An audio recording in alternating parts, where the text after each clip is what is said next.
साफ करो अपने दिल को, तौबा करो अल्लाह की बारगाह में सच्चे दिल से। अगर सच्चे दिल से तौबा नहीं करोगे तो मुसीबतें दरवाजों पर दस्तक देंगी, और अगर सच्चे दिल से तौबा कर लोगे तो अल्लाह कादिर मुतलक है, रहमानो रहीम है। और उस करीम के करम पर कुर्बान जाइए कि जब कोई बंदा तौबा करता है तो मेरा मौला इरशाद फरमाता है, इन्नल्लाह युहिब्बुत तव्वाबीन व युहिब्बुल मुतत्तहिरीन, कि बेशक अल्लाह तौबा करने वाले और पाक रहने वाले से मोहब्बत फरमाता है। आप जरा सोचो, बड़े बड़े जराइम एक जमाने में करने वाले लोगों को अल्लाह ने जब तौबा की तौफीक अता फरमाई तो फिर वो कितने ऊंचे मकाम पर पहुंचे। आइए हजरत फुज़ैल बिन अयाज़ अलैहि रहमत व रिज़वा की हयात तैयबा को देखिए आप। अल्लाह अकबर।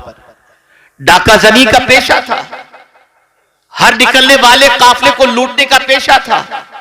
उस जमाने में एक ताजिर उस जगह से काफला लेकर सामान तिजारत के साथ गुजरने वाला था, जहां पर घाट लगाए हुए फुज़ैल बिन अयाज़ बैठा करते थे। जब काफला वहां से गुजरने वाला था तो उन्होंने अपने साथ, काफले वाले ने अपने साथ एक कारी कुरान को रखा था जो रास्ते भर कुरान की तिलावत करता था। जब फुज़ैल बिन अयाज़ का अड्डा आ गया और काफला वहां से गुजरने वाला था, कारी कुरान ने तिलावत की, अलम यानि लिल्लज़ीना आमनू अन तख़शअ क़ुलूबुहुम लिज़िक्रिल्लाह। क्या ईमान वाले के लिए वो वक्त नहीं आया कि अल्लाह से डरे और अपने कल्ब को अल्लाह के जिक्र से मुनव्वर मुजल्ला फरमा दे। बस ये आयत करीमा पढ़नी थी कि फुज़ैल बिन अयाज़ के दिल पर इस आयत ने असर किया, चीख उठे और कहा, हाँ हाँ, ईमान वाले के लिए वक्त आ गया कि वो अल्लाह से डरे और तौबा करे और अल्लाह अज़्ज़ व जल्ल के जिक्र से अपने कल्ब को मुनव्वर और मुजल्ला करे। उसी वक्त तौबा की, और तौबा करने के बाद फुज़ैल बिन अयाज़, अल्लाह अकबर, जितनों का माल लूटा था सबका माल अता कर दिया और उसके बाद सीधे मस्जिद नबवी शरीफ की तरफ बढ़े। और वहां पहुंचने के बाद दरसे हदीस की महफिल के अंदर बैठे और बैठते बैठते अल्लाह ने फिर वो मकाम अता फरमाया कि हजरत फुज़ैल बिन अयाज़ रदियल्लाहु मौला तबारक व तआला अन्हु मस्जिद नबवी के अंदर खुद दरसे हदीस देने लग गए। और जब उनके सामने कोई लफ्ज़ अल्लाह कहता तो कांप जाया करते थे।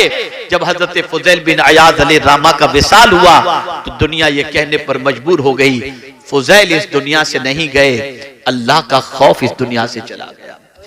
विलायत का मकाम हजरत फुज़ैल बिन अयाज़ को कैसे मिला? तौबा की बुनियाद पर। मायूसी के दलदल से निकलो। अगर आज तक गुनाहों के दलदल के अंदर डूबे रहे तो आज अल्लाह की बारगाह में सच्चे दिल से तौबा करो। सुन लो, मुसीबतें यूं ही नहीं आती, गुनाहों की वजह से आती है। मैं एक एग्जाम्पल के जरिए समझाऊं, शायद आपकी समझ में बात आ जाए। एक इंसान पर जब जुल्म और मुसीबतों के पहाड़ टूटते हैं तो वो इंसान कहता है, पता नहीं कौन सा गुनाह मुझसे हो गया था जिसकी सजा मिल रही है। उस वक्त वो गुनाह को याद करता है। इसलिए याद रखो, आज अपने गुनाहों को याद करो। और जानते हो ये कौन सा महीना है? ये शाबानुल मुअज़्ज़म है। और इस महीने के बारे में हुजूर फरमाते हैं, शाबानुल मुतahhir, शाबान पाक करने वाला महीना है। इस माह मुबारक में सच्चे दिल से अगर तौबा कोई कर ले तो अल्लाह उसके गुनाहों को माफ फरमा दिया करता है, गुनाहों से पाक कर दिया करता है। मुझे हैरत होती है, ए रसूल आजम सल्लल्लाहु अलैहि वसल्लम के दीवानों, मुसलमान तौबा करने के लिए भी तैयार नहीं। मुसीबतें देखकर, परेशानियां देखकर, तकालीफ देखकर, जवाल की हालत देखकर आज भी तौबा करने के लिए तैयार नहीं कि अल्लाह अज़्ज़ व जल्ल की बारगाह में सच्चे दिल से तौबा करके मौला को मनाने की कोशिश की जाए। नहीं नहीं, उसे तो कल भी माअज़ल्लाह गुनाह करना है। बड़ी मादरत के साथ मैं अर्ज़ करूंगा, मैं कभी कभी कुछ तल्ख बातें भी कर देता हूं। हम जब आए, मकान पर पहुंचे तो हमने देखा, जब इस्तिंजे के लिए हम उतरे, वुजू के लिए जब खड़े हुए तो लोग लाइन से यूं खड़े थे। मैंने वुजू करने के बाद, मैंने फारिग होने के बाद मैंने लोगों से पूछा, बताइए आप में से कितने लोगों ने इशा की नमाज पढ़ी है? कितने लोगों ने पढ़ी है? सन्नाटा था, कोई हाथ उठाने को तैयार नहीं। और चिल्लम चिल्ली शोरो गुल हमारे लिए खड़े होकर एहतमाम, ये सब करते हैं। कयामत में पूछा ही नहीं जाएगा कि तुम किसके लिए खड़े रहे और कितनी देर खड़े रहे, ये पूछा जाएगा रब की बारगाह में खड़े हुए कि नहीं हुए, नमाज पढ़े कि तुम नहीं पढ़े। और ये बात अच्छी तरीके से याद रखो, जो जानबूझकर एक वक्त की नमाज कज़ा कर दे उसका नाम जहन्नम के दरवाजे पर लिख दिया जाता है। ये कौम यूं ही तबाह नहीं हो रही, इसलिए तबाह हो रही है कि अल्लाह ने अपना दस्ते अमान उस पर से उठा लिया है। इसलिए कि हुजूर फरमाते हैं जो जानबूझ करके एक वक्त की नमाज कज़ा करे अल्लाह उस पर से अपना दस्ते अमान उठा लेता है, कोई पनाह नहीं देगा।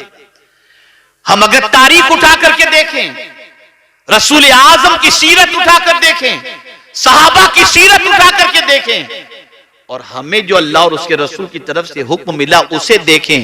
लाओ मुझे कोई ऐसी मुसीबत जिसके लिए हुजूर ने नमाज का हुक्म न दिया हो। बारिश नहीं हो रही, नमाज इस्तिस्का। कोई मर गया, नमाज जनाजा। गुनाह हो गए, सलातुत तौबा। कोई हाजत है, सलातुल हाजत।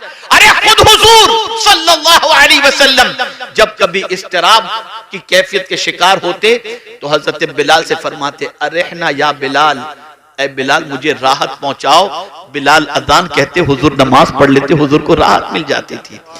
तुम नमाज छोड़कर सब इधर उधर भटक रहे हो, वक्त ही नहीं है तुम्हारे पास नमाज का। और फिर वो लोग जो दौलत के अंदर डूबे हुए हैं, मालो सर के अंदर डूबे हुए हैं, और कुछ ऐसे भी हैं जो खूब खैरात और सदकात वगैरह करते हैं और माल लुटाते हैं, लेकिन नमाज नहीं पढ़ते और समझते हम तो बड़े खुश नसीब हैं, इतना माल, कोठी, बंगला, गाड़ी सब हमारे पास है और इतना पैसा हम अल्लाह के नाम पे लुटाते हैं। खुश नसीब न समझो। अगर नमाज छोड़कर ये सारी चीजें हैं तो खुश नसीब न समझो। एक तारीखी जुमला आपकी समाअतों के हवाले करता हूं। अल्लाह जब किसी बंदे से नाराज होता है ना तो रोटी नहीं छीनता, सजदे की तौफीक छीन लेता है। सजदे की तौफीक छीन लेता है। माल का मिल जाना यह खुशबख्ती की अलामत नहीं है, सजदे की तौफीक का मिल जाना यह खुशबख्ती की अलामत है। आज हमारी कौम का हाल यह है, 2 साल का बच्चा फटाफट मोबाइल इस्तेमाल कर रहा है, मां खुश हो रही है, बाप खुश हो रहा है। रोजाना रात को न जाने क्या क्या आज यूट्यूब पर देखा जा रहा है। मैं बड़ी मादरत के साथ, हमारे जितने भाई चैनल चला रहे हैं, बहुत मादरत के साथ, मेरे भाइयों आप इससे पैसा कमाते होगे, ठीक है अपनी जगह पर, लेकिन यहां के प्रोग्राम को जो नश्र करते हो ना, तो इस प्रोग्राम पर अमल की भी कोशिश करो। खाली पैसे कमाने की फिक्र मत करो। ये मत सोचो कि हम YouTube पर इतने व्यूज हमारे मिल जाएंगे तो हमको इतना पैसा मिल जाएगा। क्या करोगे पैसा? कब्र में पैसा नहीं आएगा, नहीं आएगा पैसा कब्र के अंदर। अहद करो, नमाज की पाबंदी करो। आज तक गुनाह हो गए, सच्चे दिल से तौबा करो।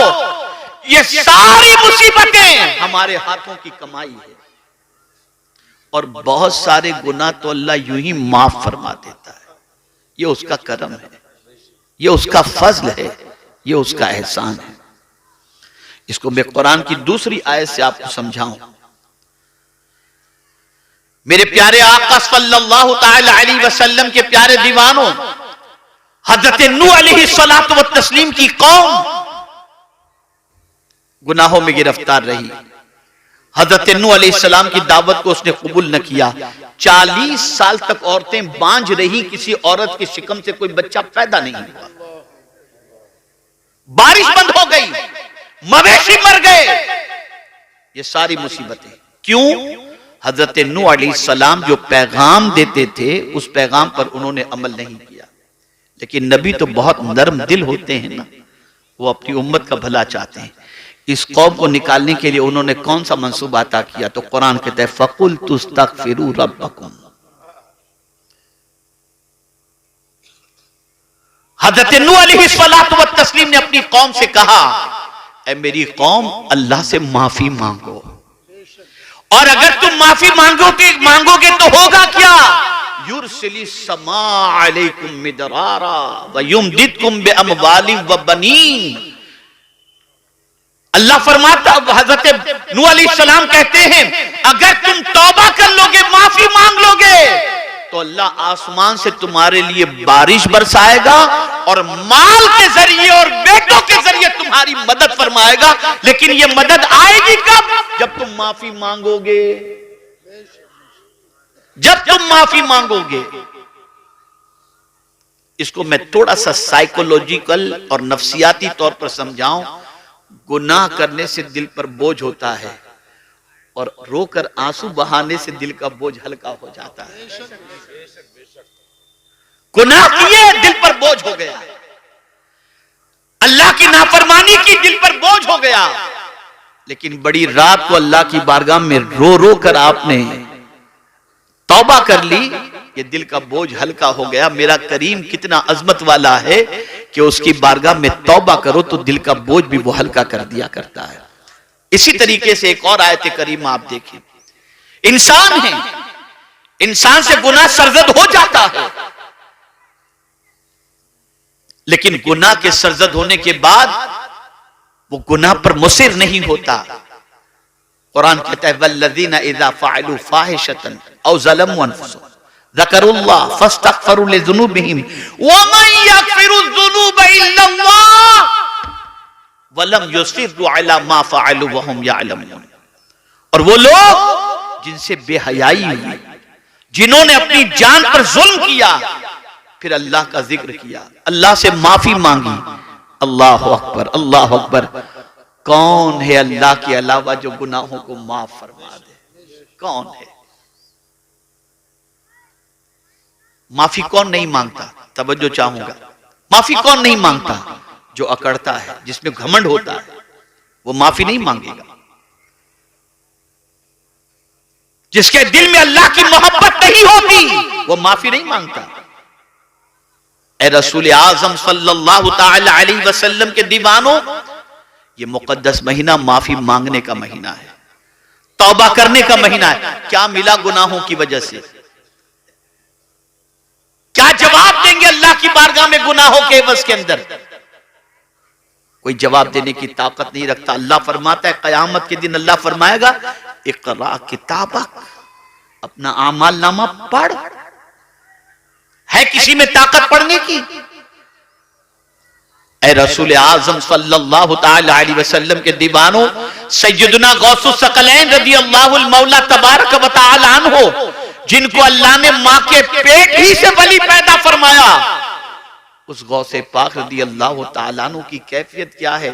आखिरत का तसव्वुर जहन में आता है तो लरस जाते हैं और कहते हैं अल्लाह अब्दुल कादिर के गुनाहों को माफ फरमा, और अगर अब्दुल कादिर के गुनाह माफी के काबिल ना हो तो कयामत में नाबीना उठाना, ताकि तेरे नेक बंदों को देखकर वो शर्मिंदा ना हो जाए। वो गौसे पाक जिनकी बारगाह में चोर आए तो गौसे पाक उसे कुतुब बना करके भेजे, वो अल्लाह की बारगाह में इतना रो रहे हैं, और हमारा हाल अल-इयाज़ु बिल्लाह, अल-इयाज़ु बिल्लाह। आज इतना मजमा है, मैं पूछना चाहता हूं कितने लोग कुरान पढ़ना जानते हैं? नहीं। कितने लोग वुजू के फराइज जानते हैं? नहीं। कितने लोग गुस्ल के फराइज जानते हैं? नहीं। सीखना ही नहीं, दीन सीखना ही नहीं, दीन से कोई दिलचस्पी है ही नहीं। ऐ रसूल आजम सल्लल्लाहु अलैहि वसल्लम के दीवानों, होश के नाखून, ये मुसीबतें जो हमारे दरवाजों पर दस्तक दे रही हैं ना, ये हमारे हाथों की कमाई है, हमारे हाथों की कमाई है। हजरत अब्दुल्लाह इब्न मुबारक रज़ियल्लाहु ताला अन्हु फरमाते हैं, बदन में सुस्ती, रिस्क में तंगी और जिस्म में बीमारी, जब ये तीन चीजें पैदा हो जाती हैं तो मैं समझता हूं और मुझे फौरन एहसास हो जाता है कि मेरी जबान से अल्लाह का कोई नापसंद जुमला निकल गया है जिसकी वजह से इस मुसीबत में मैं गिरफ्तार हो गया। अभी सैयद साहब आलिमुल गैब के बारे में और आलिम के मसले के बारे में बता रहे थे। आप जरा सोचो, अल्लाह के बरगुज़ीदा बंदों के दिलो दिमाग के अंदर आखिरत की फिक्र कितनी थी। एक बुजुर्ग बड़ी अच्छी तरीके से कपड़ा बुनते हैं और उनके दिमाग के अंदर यह चीज होती है कि मैंने बड़ी अच्छी तरीके से कपड़ा तैयार किया है, शहर के बड़े बिजनेसमैन को मैं जब ये कपड़ा दिखाऊंगा तो उससे अच्छी कीमत वसूल करूंगा। इस नीयत से बड़े एहतियात के साथ उन्होंने अच्छा कपड़ा तैयार किया। जब लेकर के उस बड़े कारोबारी के पास पहुंचे तो उस कारोबारी ने जब कपड़ा देखा, कहा ये रंग मैच नहीं खाता, ये धागा यहां नहीं होना चाहिए। न जाने कितने ऐब उसने निकालने शुरू किए। बुजुर्ग की आंखों से आंसू निकलने शुरू हो गए। बुजुर्ग की आंख से आंसू निकलने शुरू हो गए। तो फिर जो है उस कारोबारी शख्स ने कहा बुजुर्ग से कि बाबा आप घबराएं नहीं, मैं आपका कपड़ा खरीद लूंगा, रो क्यों रहे हैं। अब जवाब सुनिए। वो बुजुर्ग फरमाते हैं मैं इसलिए नहीं रो रहा कि तू मेरा कपड़ा खरीदेगा कि नहीं खरीदेगा, मैं तो सिर्फ इसलिए रो रहा हूं, बड़ी मेहनत से मैंने कपड़ा तैयार किया था, कोई कसर मैंने नहीं छोड़ी थी, लेकिन जांचने वाला तेरे जैसा शख्स था तो न जाने कितने ऐब निकाला। इबादत भी मैंने बहुत की है, जांचने वाला खुदा है, अगर वो जांच ले और मेरी इबादत को मुंह पे मार देगा तो मेरा क्या होगा। ये तसव्वुर था ये आखिरत का। कोई डर नहीं रहा हमारे दिल में, कोई खौफ नहीं रहा, बेखौफ हो चुके हम लोग। अल्लाह का डर दिल से निकल चुका है, इसलिए इज्जत भी गई, वकार भी गया। हर मुसीबत ने हमारे दरवाजे पर दस्तक देना शुरू कर दिया। ऐ रसूल आजम सल्लल्लाहु ताला अलैहि वसल्लम के दीवानों, सच्चे दिल से तौबा करो। और मैं यकीन के साथ कहता हूं, आज तक अगर गुनाह के दरवाजे पर दस्तक देते थे ना, तो आज के बाद से नेकियों के दरवाजे पर दस्तक दो। आज तक अगर बुराइयों के दरवाजे पर दस्तक देते थे, तो आज से कुरान को पकड़ के उसकी तिलावत करना शुरू करो। खुदा की कसम, मेरे रब का वादा हक है, इन्नल्लाह ला युगय्यिरु मा बिकौमिन हत्ता युगय्यिरु मा बिअनफुसिहिम। बेशक अल्लाह उस कौम की हालत को नहीं बदलता जो कौम खुद अपने आप को न बदले। एक बात अर्ज करके मैं अपनी गुफ्तगू को खत्म करता हूं, और वो बात ये है, तवज्जो चाहूंगा। आप जानते होंगे कि आपके मोहल्ले में फलां शख्स रहता है, नमाज नहीं पढ़ता, कभी कभी नमाज पढ़ लेता है। आप जानते हैं कि वो सिगरेट भी पीता है, आप जानते हैं कि वो बहुत सारे गुनाह करता है, गाने भी गुनगुनाता है, सारी चीजें करता है, आपको सब मालूम होगा। लेकिन अचानक किसी, हमारे इतने उलमा हैं, इनमें से किसी आलिम ने उसको समझा दिया होगा कि भाई तुम्हारे पास बहुत दौलत है और तुम्हारे ऊपर साहिब इस्तिताअत होने की वजह से हज फर्ज हो चुका, तुम्हें जल्दी से हज कर लेना चाहिए। उसका भी मन बना चलो मैं हज कर लूं। जानते हो आपकी ये बेदमाशी है, जानते हो आप कि इसकी जिंदगी गुनाहों के अंदर लथपथ है, लेकिन उसने हज का फॉर्म भर दिया या किसी टूर के अंदर बुकिंग करवा ली और आकर के आपसे मिल करके कहता है हजरत इंशाअल्लाह मैं कल हज के लिए जा रहा हूं। अब आप उसके गुनाह को नहीं देखते, उसके किरदार को नहीं देखते। आप आलिम हैं, 5 वक्ता नमाज के पाबंद हैं, फिर भी उससे कहते हैं भैया जरा वहां दुआ में याद रखना, दुआ में याद रखना। या अल्लाह माजरा क्या है, इसके सारे पोल मालूम होने के बाद ये उस तरफ जा रहा है, तो आलिम भी दुआ की गुजारिश कर रहा है, तो जवाब मिलेगा। तुम अपना रुख खुदा की तरफ करके तो देखो, मौला तुम्हारा वकार और तुम्हारी इज्जत के अंदर इजाफा फरमा देगा। बदलो, अपना रुख बदलो मेरे भाइयों, बदलो। हालात इससे बदतर भी आए हैं, लेकिन अल्लाह वालों ने अल्लाह का दर नहीं छोड़ा, अल्लाह की बारगाह नहीं छोड़ी, अल्लाह के रसूल सल्लल्लाहु अलैहि वसल्लम पर दुरूद मुबारका और साथ ही साथ अल्लाह के रसूल सल्लल्लाहु अलैहि वसल्लम की इताअत से रूगर्दानी नहीं की। आज हम गुनाह के अंदर डूबे हुए रहते हैं, बुराइयों में डूबे हुए रहते हैं और समझते हैं कि हमारे हालात बदल जाएं। नहीं बदल सकते। इल्म हासिल करो, इल्म दीन भी हासिल करो, इल्म दुनिया भी हासिल करो। और ये जुमला याद रखना, मुसीबत पहले नहीं है, मासियत पहले है। और मासियत के बतन ही से मुसीबत जन्म लेती है। गुनाह करना छोड़ दो, बुराइयां करना छोड़ दो, अल्लाह रब्बुल इज्जत जल्ल जलालहू करम की नजर फरमाएगा और इनाम व इकराम की बारिशें नाजिल फरमाएगा। मैं दिल की अता गहराइयों से मुंतज़िमीन इजलास, हमारे माशाअल्लाह बुजुर्ग जो यहां पर खानका भी चलाते हैं, इदारा भी चलाते हैं, माशाअल्लाह, अल्लाह ताला इस इदारे से फारिग होने वाले जुमला तलबा पर करम की नजर फरमाए, उनके असातिज़ा पर करम की नजर फरमाए और साथ ही साथ हम सबको अल्लाह अज़्ज़ व जल और उसके रसूल सल्लल्लाहु अलैहि वसल्लम की इताअत की तौफीक नसीब फरमाए। मेरे प्यारे आका सल्लल्लाहु अलैहि वसल्लम के प्यारे दीवानों, बहुत लहव लईब और गफलत के अंदर हमने अपनी जिंदगी गुजार ली। अब जिंदगी को चेंज करो। आप जरा देखो, जितना मजा इबादत के अंदर है ना, उतना मजा किसी में नहीं है। आज मैं आ रहा था एयरपोर्ट से, दिल्ली से, यहां पर एक टेंशन की खबर मिली, थोड़ा सा दिमाग घूमने लगा।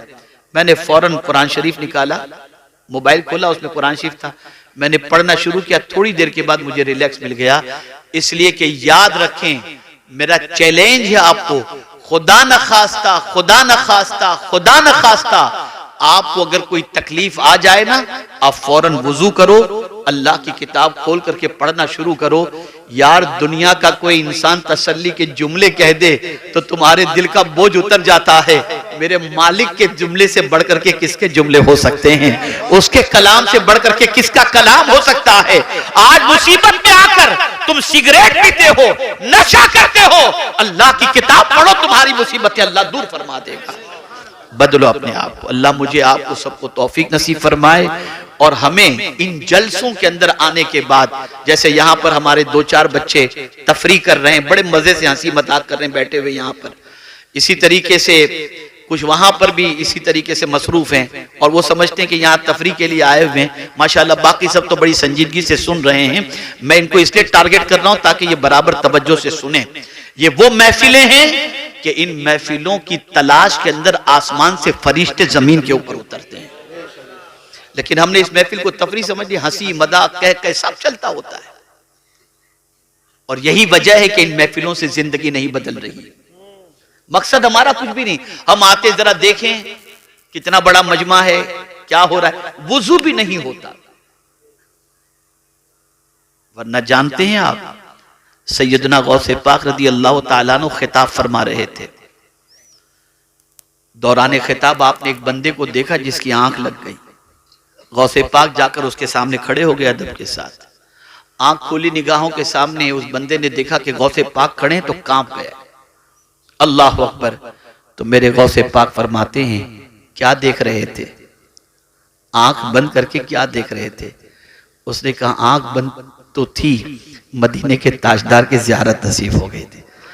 और फिर गौसे पाक फरमाते, तू आंख बंद करके मेरे नाना जान को देख रहा था, मैं आंख खुली रखकर अपने नाना जान को देख रहा था। ये महफिलें हैं जिसमें कभी कभी कुछ खुश नसीबों को अल्लाह के रसूल की ज़ियारत नसीब हो जाती है, लेकिन बस ज़बानी है। आते हैं वही महफिल में जिनको हुजूर बुलाते हैं, लेकिन हमारा हाल जरा देखें तो सही। हम जरूर कहते हैं मैं सो जाऊं या मुस्तफा कहते कहते, खुले आंख सल्ले अला कहते कहते। ये कहने वालों से मैं पूछता हूं, कितनी रात तुम ये पढ़ के सोए हो, मुझे बताओ। और जब तुम्हारी आंख खुली है तब सल्ले अला तुमने कितनी मर्तबा कहा, जरा ये भी बताओ। ये जबानी लिप सर्विस का जमाना नहीं है, प्रैक्टिकल अपने आप को बनाओ। फिर आप देखो, जब सल्ले अला कहते कहते तुम्हारी आंख खुलेगी तो मदीने के ताजदार की करम की बारिशें कितनी होंगी। जानते हो ये महीना कौन सा है? इसी महीने में आयत दुरूद नाजिल हुई है। आयत दुरूद इसी महीने में नाजिल हुई है। कसरत से दुरूद शरीफ पढ़ो, तौबा इस्तिगफार करो। और हमारे कुछ नादान लोग भी ऐसे हैं कि अगर कोई गुनाहों से तौबा करके सीधे रास्ते पे आ जाए ना तो क्या कहते हो, अच्छा तू कब से सुधर गया। ये नहीं कि सुधर गया तो उसको अप्रिशिएट करें, यार दुआ कर मेरे लिए, मैं भी तेरी तरह सुधर जाऊं। नहीं नहीं, अच्छा तू सुधर गया कब से, ला हौला वला कुव्वता। अगर कोई ऐसा कहे उसे शैतान समझना, शैतान समझना। हमारे यहां हौसला अफजाई नहीं है, हमारे यहां हौसला अफजाई नहीं है। बड़ी मादरत के साथ अर्ज करता हूं, यहां काम करने वाले की कद्र नहीं है, कान भरने वालों की कद्र है। ये हमारा मिजाज बन चुका है। चेंज करो अपने आप को, बदलो अपने आप को। हालात अपनी जगह पर हैं, जो भी हैं जिनके मंसूबे अपनी जगह पर होंगे, लेकिन मेरे रब ने फरमा दिया वमा तशाऊन इल्ला अन यशा अल्लाह रब्बुल आलमीन। तुम जो चाहोगे वो नहीं होगा, अल्लाह जो चाहेगा वही होगा। शर्त यह है कि हम अपने आप को चेंज करें, अपने आप को बदलें। वो कादिर मुतलक जरूर करम की नजर फरमाएगा। मेरे प्यारे आका सल्लल्लाहु अलैहि वसल्लम के प्यारे दीवानों, ये थोड़ा सा दर्द दिल था जो मैंने आपके सामने पेश किया। और मैं देख रहा हूं न इल्म में हमारी कौम आगे है, न अमल में हमारी कौम आगे है, न तिजारत में हमारी कौम आगे है। अगर आगे है तो टोपी पहनाने में आगे है, लोगों का माल खाने में आगे, काली गलोच में आगे, भाईगिरी में आगे, दादागिरी में आगे, गुंडागर्दी में आगे, रात को चौराहे पर बैठकर गपशप करने में आगे। यही वजह है कि हमारे मोहल्ले में अगर कोई बच्चा पढ़ लिख कर कुछ बन जाता है तो पहले हमारा मोहल्ला छोड़ता है। यहां रहूंगा तो मेरा बच्चा बिगड़ जाएगा। क्या हो गया, हम कहां जा रहे हैं हम लोग। और अगर आज नहीं सुधरे ना तो हालात कभी अच्छे नहीं हो सकते। हमें बदलना होगा। हम अगर चेंज हो गए, अल्लाह अज़्ज़ा व जल हम पर जरूर करम की नजर फरमाएगा। और इस तरह से नजर फरमाएगा कि आदमी तसव्वुर भी नहीं कर सकेगा, वहां से उसकी जिंदगी बदलती हुई नजर आएगी। अल्लाह रब्बुल इज्जत जल्ल जलालहू आकाए करीम रऊफ़ुर रहीम अलैहि तहिय्यतु व तस्लीम के सदक़े तुफ़ैल मुझे आपको सबको अल्लाह और उसके इरशाद पर, अल्लाह और उसके रसूल सल्लल्लाहु अलैहि वसल्लम के इरशाद पर अमल की तौफीक नसीब फरमाए। आप याद रखें, खूब तौबा करें, रोजाना तौबा करें, कसरत से इस्तिग़फ़ार करें। दो चीजें अमान की हैं, एक रसूल आज़म सल्लल्लाहु अलैहि वसल्लम की ज़ात बाबरकत और एक इस्तिग़फ़ार। कुरान कहता है वमा कान अल्लाहु लियुअज़्ज़िबहुम व अंत फ़ीहिम वमा कान अल्लाहु मुअज़्ज़िबहुम व हुम यस्तग़फ़िरून। अल्लाह उनको कैसे अजाब दे जबकि एक महबूब तुम उनके दरमियान मौजूद हो, और अल्लाह उनको कैसे अजाब दे जब वो अल्लाह से माफी मांग रहे हों। तो माफी मांगो अल्लाह से, सारी परेशानियां दूर हो जाएंगी और अपनी जिंदगी को सीधे रास्ते पर ले चलने की कोशिश करें। अल्लाह हम सब पर करम की नजर फरमाए। वमा अलैना इल्लल बलागुल मुबीन। अस्सलामु अलैकुम व रहमतुल्लाहि व बरकातुहू। आप जाइएगा नहीं।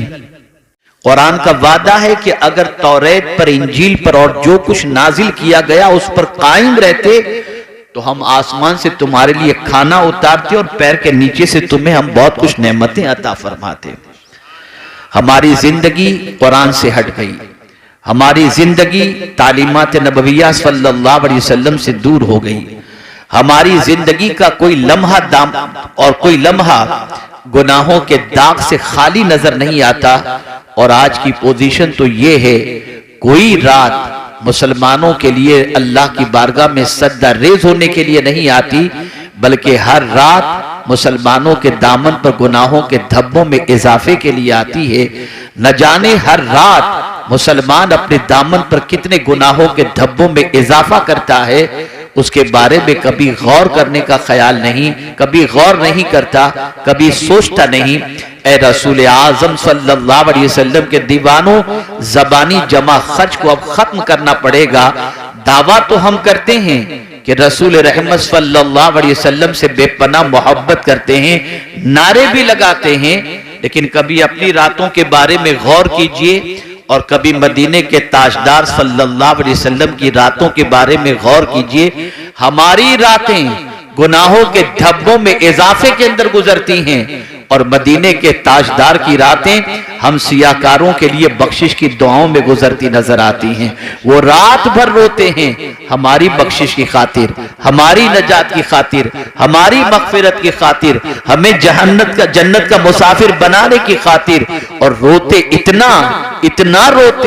इतना रोते कि आला हजरत अजीमुल बरकत इमाम इश्क मोहब्बत को कहना पड़ा, अल्लाह क्या जहन्नम अब भी न सर्द होगा, रो रो के मुस्तफा ने दरिया बहा दिए हैं। मैं तुमसे पूछना चाहता हूं, मां रोए तो तुम अपनी आदतें छोड़ दो, बाप रोए तो बाप के रोने पर तुमको तरस आ जाता है और तुम सुबह उठकर काम पर चले जाते हो।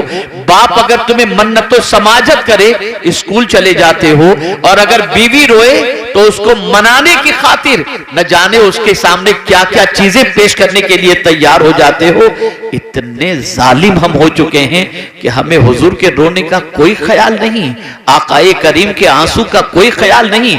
जो रसूल हमारे ऊपर इतने मेहरबान हैं कि कदम कदम पर लम्हा लम्हा अपनी उम्मत की फिक्र में गुजारते हैं, और ये उम्मत है जो मुस्तफा प्यारे की तालीमात को पसे पुष्ट डाले हुए हैं। मुसीबतें यूं ही नहीं आती। हम ही तो थे कि हमारी मस्जिद में नमाज पढ़ने के बाद निकलने पर बाहर मस्जिद के दरवाजे पर गैर मुस्लिम पानी का ग्लास लेकर के खड़े होते, ये मुसलमान नमाजी पानी पर दम कर देगा, मैं अपने मरीज को पिलाऊंगा तो शिफा मिल जाएगी। आज हमारी मस्जिदों के साथ ये सुलूक क्यों हो रहा है? ये हमारे करतूत का नतीजा है, ये हमारी गलतियों का नतीजा है। आज हम कुरान के बारे में नहीं जानते, रसूल रहमत सल्लल्लाहु अलैहि वसल्लम के बारे में नहीं जानते, हम इल्जाम तराशी करते हैं, फला ये कर रहा है, वो ये कर रहा है, वो ऐसा करेगा, वो ऐसा करेगा। कुरान ने वाज़े लफ्जों में फरमा दिया, अगर तुम अपने हालात बदलना चाहते हो तो खुद को बदल दो, हम तुम्हारे हालात को बदल देंगे। आइए मैं दो वाकयात आपकी समाअतों के हवाले करूं। जब आदमी बदल जाता है तो अल्लाह हालात कैसे बदलता है, इसमें कोई शक नहीं कि गुनाहों के सैलाब के अंदर दामन को गुनाहों से बचाना बहुत डिफिकल्ट है, लेकिन यह भी अपनी जगह मुसल्लम है कि अगर कोई बचना चाहे तो मौला मदद भी फरमाता है। रसूल रहमत सल्लल्लाहु अलैहि वसल्लम की करम की नजर भी होती है। लेकिन आज मैं आपको एक दर्स देना चाहता हूं। रात के सन्नाटे में अगर गुनाह के धब्बों में इजाफा हो चुका हो, दिन के उजाले में गुनाह कर चुके हों, और सर के बालों से लेकर पैर के नाखून तक गुनाहों में जकड़े हुए हों, और चाहते हों कि इस गुनाह के दलदल से, गुनाह की सियाही से पाक हो जाएं, क्या अब भी मेरा मौला करम फरमाएगा? क्या इतने गुनाह करने के बाद भी माफ फरमाएगा? हाँ, वो कादिर मुतलक है, वो रहमानुर रहीम है, वो अपने बंदों पर करम फरमाता है। आइए मैं एक वाकया आपकी समाअतों के हवाले करूं। अल्लाह अकबर। हजरत हबीब आजमी रदी अल्लाह ताला अन्हु, तारीख उठाकर देखो, उनकी जिंदगी का जायजा लो। तौबा से पहले सूद का कारोबार करते थे, सूद के सिलसिले में बड़े मशहूर थे। अल्लाह अकबर। अगर किसी को सूद पर पैसा देते, ब्याज पर पैसा देते, तो उसके घर पे जब दस्तक देते तो बगैर कुछ लिए वापस नहीं आते थे। एक दिन एक शख्स के घर आप तशरीफ ले गए जिसको आपने सूद पर पैसा दिया था, दरवाजे पे दस्तक दी और उसके बाद साहिब खाना के बारे में पूछा गया तो कहा घर पर नहीं है। उनकी बीवी ने कहा मेरे शौहर नहीं है। हजरत हबीब आजमी जो तौबा करने से पहले सूदखोर थे, उन्होंने बरजस्ता कहा कि तुम जानती हो कि मैं जब किसी के यहां पैसे लेने जाता हूं तो खाली हाथ नहीं लौटता, मैं आया हूं, कुछ ना कुछ मुझे दो। उसके घर पे गोश्त मौजूद था, उसने कहा बस यही बच्चों के लिए रखी हूं, ले जा सकते हो। लेकर निकले, अपने घर पहुंचे, बीवी को पेश किया, कहा इसे पकाओ। बीवी ने जब पकाया तो वो खून बन गया, वो गोश्त खून बन गया। बीवी ने बरजस्ता कहा हबीब मैंने तुमसे कहा है कि सूदी कारोबार छोड़ दो, जरा देखो ये गोश्त के खून में तब्दील हो चुका। अल्लाह अकबर। बीवी के दिल से इस तरीके से दर्द के साथ ये बात निकली थी कि हबीब आजमी का दिल बदल गया, और उसी वक्त उन्होंने नीयत की कि मैं आज से सूद के कारोबार से तौबा कर लूंगा। लेकिन आप जरा सोचो, नीयत कर ली, तौबा की नीयत कर ली, सूदी कारोबार छोड़ने की नीयत कर ली, लेकिन उस जमाने के अंदर हजरत हसन बसरी रदी अल्लाह मौला तबारक व तआला अन्हु खिताब फरमाते थे। उनकी महफिलों के अंदर जाने वालों का बड़ा हुजूम रहता था। अल्लाह अकबर। हबीब आजमी ने नीयत की कि मैं जाकर के हजरत हसन बसरी के हाथों पे तौबा करूंगा। घर से निकलते हैं, रास्ते में बच्चे खेल रहे थे, देखा हबीब आजमी को, किनारे पर हो गए और एक दूसरे बच्चे कह रहे थे किनारे हो जाओ, इस सूदखोर के पैर की मिट्टी भी हम पर पड़ी तो हम तबाह हो जाएंगे। हबीब आजमी गए, हजरत हसन बसरी तौबा पर खिताब फरमा रहे थे और खिताब फरमाते हुए हजरत हसन बसरी अलैहि रहमत व रिज़वान ने फरमाया, अगर सच्चे दिल से हबीब आजमी भी तौबा कर ले तो अल्लाह उसकी तौबा को कबूल फरमा लेगा। हजरत हसन बसरी हबीब आजमी को खास तौर पर मुखातब नहीं फरमा रहे थे, लेकिन चूंकि वो सूदखोर की हैसियत से इतने मशहूर थे कि उनसे बड़ा मशहूर कोई सूद के सिलसिले में नहीं था। लेकिन हजरत हसन बसरी ने जब ये कहा तो हबीब आजमी ने कहा, क्या कहा हुजूर आपने? कहा हबीब आजमी भी तौबा कर ले तो अल्लाह उसकी तौबा कबूल कर लेगा। फिर उसने कहा कि क्या कहा आपने? कहा हबीब आजमी भी तौबा कर ले तो अल्लाह उसकी तौबा कबूल फरमा लेगा। अल्लाह अकबर। हबीब आजमी आगे बढ़े, हजरत हसन बसरी के हाथों में हाथ दिया, अपने गुनाहों से सच्चे दिल से तौबा की और जितनों का पैसा लिया था उसे लौटाने का अहद किया। अब यही हसन बसरी रदी अल्लाह मौला तबारक व तआला अन्हु जिनकी बारगाह से हबीब आजमी तौबा करके निकले हैं, आप जानते हैं जब पलटकर अपने घर की तरफ जा रहे थे तो सिचुएशन बिल्कुल बदल चुकी थी। जिस रास्ते से आ रहे थे वहां बच्चे वही खेलते हुए नजर आए, लेकिन अब बच्चों के जुमले पहले जैसे नहीं थे। बच्चों ने कहा अल्लाह का वली हबीब आजमी आ रहा है, अगर उसकी नजर किसी पर पड़ गई तो उसकी बिगड़ी संवर जाया करेगी। मैं पूछना चाहता हूं, अगर सच्चे दिल से बंदा गुनाहों से तौबा कर ले, अल्लाह उस तौबा की बरकत से कभी कभी तो ऐसा होता है इबादत से जो मकाम नहीं मिलता वो सच्ची तौबा की बुनियाद पर अल्लाह मकाम अता कर देता है। हजरत हबीब आजमी विलायत के महताब बनकर के चमके।